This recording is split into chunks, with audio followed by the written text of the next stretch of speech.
অনেকদিন কাজ টাজ নাই তো তাদের বয়ফ্রেন্ডরাও অন্য দিনে সিনেমা টিনেমা বানাচ্ছে। মানহানিকর মন্তব্যের অভিযোগ এনে জনসম্মুখে ক্ষমা চাওয়া এবং 10 কোটি টাকা ক্ষতিপূরণ চেয়ে অভিনেত্রী মিষ্টি জান্নাতকে আইনি নোটিশ দিয়েছে অভিনেত্রী তমা মির্জা। আমরা সবাই চেষ্টা করি আমাদের ব্যক্তিগত জায়গাটা সামনে এনে হাসাহাসির পাত্রী না হয়ে আমরা আমাদের কাজের জায়গাটা সামনে। বৃহস্পতিবার রেজিস্ট্রি ডাকযোগে তমা মির্জার পক্ষে নোটিশ পাঠান আইনজীবী ব্যারিস্টার সজীব মাহমুদ আলম। আইনজীবী নোটিশে সামাজিক মাধ্যমে থাকা দুটি ভিডিও বক্তব্যের কথা উল্লেখ করা হয়েছে। নোটিশে বলা হয়, এ ধরনের বক্তব্য তমার চরিত্র ও ব্যক্তিত্বে আঘাত এনেছে। এটি শাস্তিযোগ্য অপরাধ। উদ্দেশ্য প্রণোদিতভাবে ডিজিটাল মিডিয়ার এসব মানহানিকর বক্তব্য হয়রানির উদ্দেশ্য করা হয়েছে। এতে 10 কোটি টাকার মানহানি হয়েছে।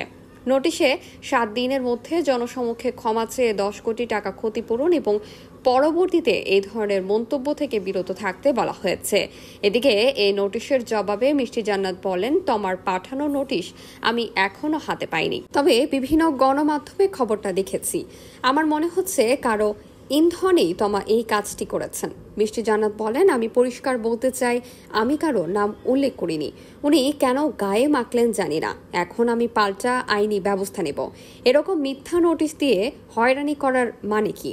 এখন আমাকেও আইনের দ্বারস্থ হতে হবে।